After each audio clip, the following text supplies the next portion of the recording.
Bonjour et bienvenue. Alors, comme vous pouvez le voir, aujourd'hui, il fait très beau. On est dans un champ d'oliviers, magnifique olivier, centenaire, il y en a un peu partout. Et on est surtout là pour une toute nouvelle voiture, quoi, toute nouvelle. On a déjà fait sa rencontre à Lisbonne il y a quelques mois, mais aujourd'hui on est là pour son essai. Et la voiture, c'est quoi? C'est cette Dacia Duster, la troisième génération. Troisième génération, mais ne croyez pas qu'elle est juste un lifting ou quoi que ce soit. Non, non, c'est une vraie nouvelle voiture. Une nouvelle voiture parce que la plateforme, c'est la plateforme alors, CMF-B du groupe Renault-Nissan.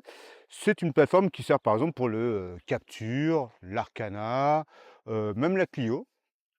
Et pourquoi ils ont utilisé plateforme au lieu de l'ancienne robuste et peu coûteuse de l'ancien Duster?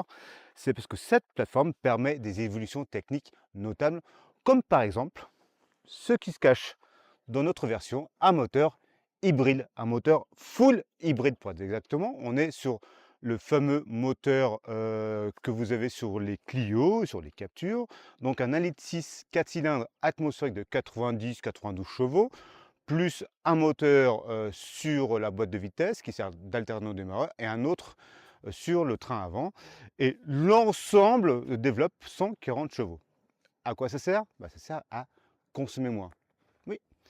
Et il est vrai que durant ces premiers tours de roue, on est plutôt sur une belle petite surprise, bien qu'on connaît les performances de ce moteur-là. On est sur une moyenne oscillant entre 4 litres et demi et 5 litres sur route départementale et à 120 sur les autoroutes espagnoles puisqu'on est en Andalousie, donc on est limité. Donc à 120, on est plutôt aux alentours de 5,5, 5,8, donc c'est ultra raisonnable. L'autre avantage de ce système de propulsion, de ce moteur, c'est que vous êtes uniquement avec une boîte de vitesse automatique. Oui, le Duster, en plus d'être aujourd'hui hybride, dispose également d'une boîte automatique qu'il n'avait pas jusqu'à présent. Alors vous allez me parler, ah c'est bien la technologie, gna gna gna, mais le 4x4 c'est son credo, c'est son cheval de bataille. Sachez qu'il y en a un aussi. Il y a toujours une version 4 roues motrices qui est en plus aujourd'hui aidée par l'électronique parce que la plateforme le permet. Et c'est un 1,2 litre TCE de 130 chevaux, 4x4, mais ça on va l'essayer juste après.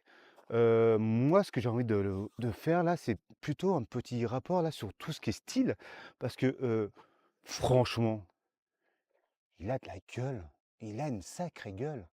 Pour moi, il y a un petit air de Range Rover dans ce nouveau Duster, de Range Rover Evoque. Vous savez, le tout petit là, vous avez un peu là cette bande caractéristique que vous avez chez ce superbe véhicule. Sauf qu'ici, donc, il est évidemment flanqué du diapason, le nouveau logo de Dacia, un D et un C en forme de diapason.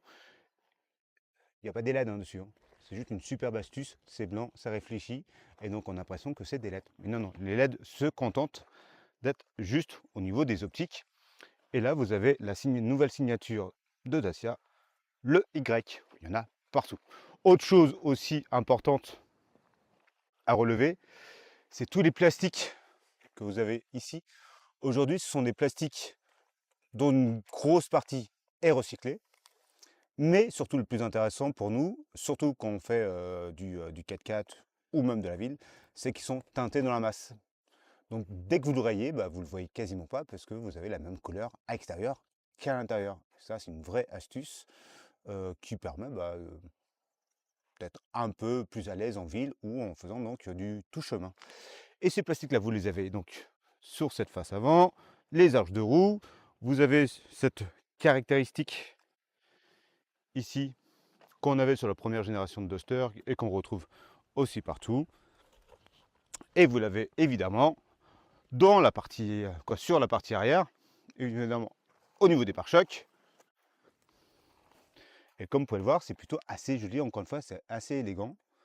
C'est plutôt bien dessiné, vous avez des petites, voilà, des petits plastiques un peu différents. Là, le logo typé hybride qui confirme, hein, je ne vous ai pas menti, on est vraiment avec une version hybride pour l'instant, puisqu'on va prendre le 4x4 un peu plus tard. Et comme vous pouvez le voir, vous avez aussi une chose intéressante. Si vous avez remarqué, là, les logos Dacia, comme les coques de rétroviseur, sont en couleur bronze. Ceci signifie que nous sommes avec la version extrême, puisque Dacia a conservé le même style que vous avez dans les joggers. Donc la version haut de gamme s'appelle extrême, et vous avez donc des petits appendices comme ça, en couleur cuivrée, qui sont assez jolis. Et là, on a une vue globale de la poupe. On retrouve ces fameux feux Y. Et après, le reste, c'est plutôt assez joliment dessiné. C'est simple, c'est efficace. Ça fait robuste. Vous avez là un becquet pour l'aérodynamique. Dans notre version extrême, donc, on a aussi des jantes de 18 pouces bicolores. Et une chose assez importante, mine de rien, ce sont ces barres de toit. Il faut savoir que ce sont des barres de toit amovibles. On peut déjà les mettre de suite juste avec une petite clé en version horizontale pour mettre un coffre de toit directement. Donc il n'y a rien à acheter. Ça se clipse d'un coup. On va faire un tour à l'intérieur.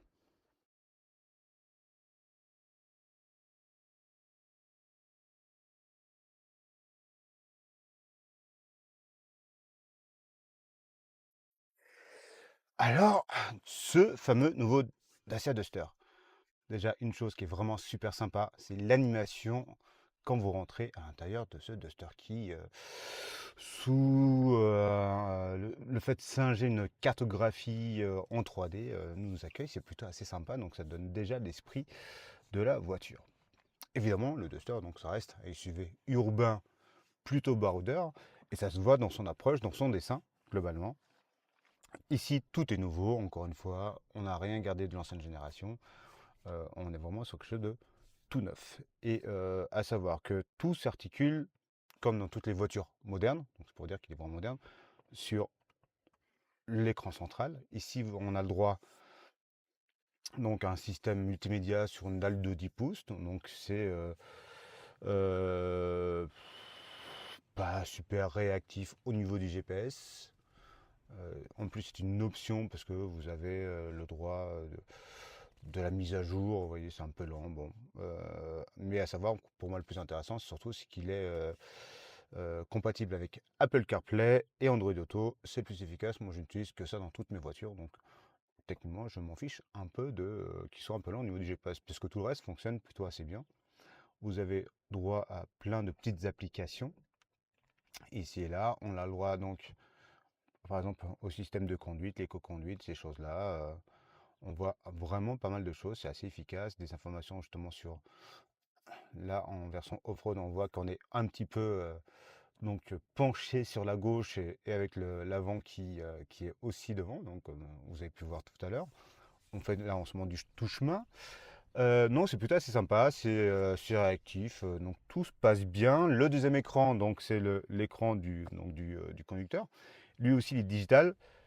Il est, il est modulable, mais pas tant que ça. Vous avez le droit à 3-4 fonctions, c'est pas non plus Byzance.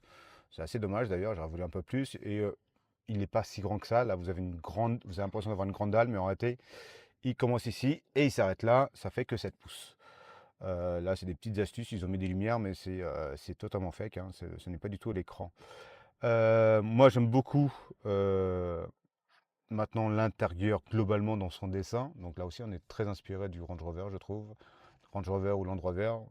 Il y a aussi des esprits un peu Defender, donc pour vraiment faire 4x4. Vous voyez cette planche de bord qui est totalement verticale. Les plastiques sont de moyenne facture, mais c'est tout à fait raisonnable. Et ça, par contre, c'est vraiment très élégant et ça fait très quali. Vous avez le Y, les fameuses touches de cuivre, puisqu'on est dans une version extrême. Et question ergonomie, donc voilà, je vous dis que tout va bien. Et là, on est sur donc tout ce qui est climatisation, on a accès, donc ça veut dire qu'on est plutôt bien. L'autre chose que je veux vraiment vous montrer, parce que c'est l'une des seules voitures à le faire, mais ça vient en été du nouveau Capture, vous avez un bouton magique. Tiens, donne-moi ça, donne-moi ça. Ouais. Celui-là, ça. Vous appuyez 2 fois dessus, et là, vous êtes passé dans les systèmes de conduite personnels. C'est-à-dire que là, j'ai programmé en 2 clics le fait d'enlever l'assistance de conduite entre les voies, c'est le fameux système qui fait ping-pong qui est obligatoire par l'Europe, et l'indicateur de vitesse qui est aussi obligatoire par l'Europe, qui n'arrête pas de faire bip bip bip bip bip parce que les caméras voient plus ou moins bien et elles voient toutes très mal en réalité. Et donc c'est très pénible et ça en 2 clics là c'est fini. Ça en niveau ergonomie c'est génial. Dans d'autres voitures vous êtes obligé de passer par de multiples clics et pages pour pouvoir enlever. C'est juste insupportable. Là en 2 fois, hop, double clic, c'est fini, il n'y a plus. C'est génial, on peut conduire sereinement. Et maintenant, bah, on va conduire et puis on va faire aussi un peu de 4x4. Allez, à toutes.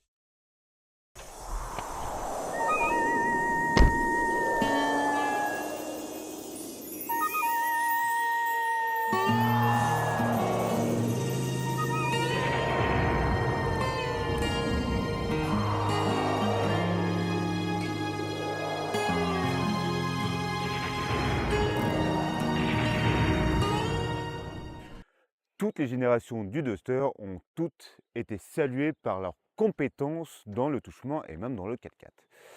Et bien la nouvelle génération, malgré ce fameux châssis ultra moderne, le CMF B, et ben, il conserve ses compétences. La preuve, regardez où on est monté.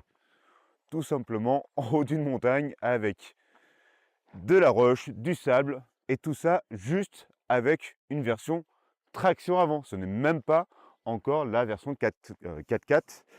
Mais par contre, elle partage le même moteur. Ici, on est sur un moteur de 3 cylindres, 1,2 litre, 130 chevaux, et le tout est aidé par un alternome démarreur, c'est-à-dire un petit moteur électrique, couplé à une batterie 48 volts, qui lui donne du couple de la puissance, aussi bien donc pour faire du tout-chemin avec du couple instantané, mais c'est surtout efficace sur la route parce que ça permet de diminuer grosso modo 10% de consommation par rapport à une version thermique classique, quoi. En tout cas l'ancienne génération. On continue, hein, 130 chevaux dans un véhicule qui fait un peu aux alentours d'une tonne 3. Je mettrai le poids exact sur la vidéo. On est vraiment sur des performances plutôt intéressantes. Ça pousse bien, comme c'est léger, ça monte facilement et ça grimpe facilement dans la montagne. Donc c'est vraiment, encore une fois, le Duster n'a pas du tout perdu de sa superbe au niveau touche-main. C'est un vrai SUV baroudeur, grâce évidemment à ses angles d'attaque, de fuite, sa caisse surélevée. Il ne fait pas semblant, il est de plus en plus beau, de plus en plus élégant, de plus en plus routier, mais il est toujours un SUV capable de sortir des sentiers battus et de crapahuter, ce qui permet de profiter de vues comme celle-ci. C'est pas beau ça?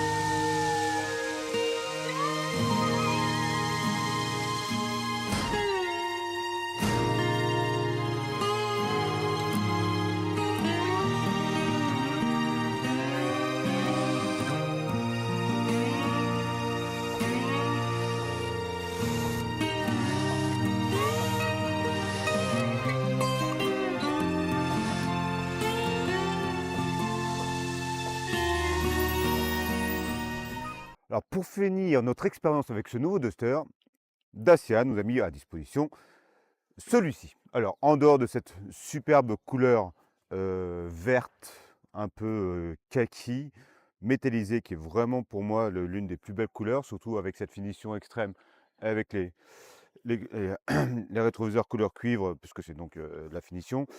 Vous avez surtout une version 4 roues motrices. Alors 4 roues motrices, pourquoi? Parce que donc on a fait du 4x4 et là, ça nous a encore une fois bluffé par son efficacité. C'est là, on montre en compétence, c'est sans nul doute le meilleur SUV 4x4 non spécialisé, donc 4x4, comme on peut les appeler, puisque vous avez un système de transmission intégrale, mécanique, véritable, et en plus, dans cette génération-là, maintenant, vous avez carrément des cerveaux électroniques qui vous aident à mieux vous déplacer avec des modes de conduite neige, snow, donc le mode snow neige, vous avez le mode sable boue, et vous avez évidemment le blocage de différentiel qui vous permet de faire vraiment du 50-50 en permanence. Alors comme vous pouvez le voir, il n'y a rien qui différencie une version de 4x4 d'une autre. c'est vraiment qu'un petit logo que vous avez à l'arrière. Tiens, viens, on va le montrer. En même temps, je vais pouvoir en parler. Au niveau de la fiche technique, ce qu'il faut savoir, donc, c'est qu'il n'est utilisable qu'avec, quand il n'est vendu, cette version 4x4, qu'avec le moteur 1,2 litre, donc TCE 130 chevaux. Fini le diesel, malheureusement, donc il a un peu moins de couple, mais il y a l'électronique qui va énormément aider, et surtout le moteur électrique qui aide au démarrage à pousser un peu cette belle bestiole avec un peu plus de couple. Euh, Grosso modo, là, on a fait le tour, mais le mieux, franchement, c'est d'aller voir les photos là, du petit génie que vous avez derrière la caméra, parce qu'il nous a fait une galerie photo de notre aventure, de notre périple, et vous allez avoir aussi sur le site, évidemment, un texte un peu plus complet, un peu plus technique, puisque vous avez les fiches techniques qui, par exemple, vont vous expliquer que cette version 4x4, c'est à peu près 70 kg de plus que la version traction avant. Donc, rendez-vous sur la revue auto. Et nous, on se donne aussi un rendez-vous très prochainement parce que j'ai entendu dire qu'on a plein de choses à vous proposer durant cette fin de saison. Allez, à plus!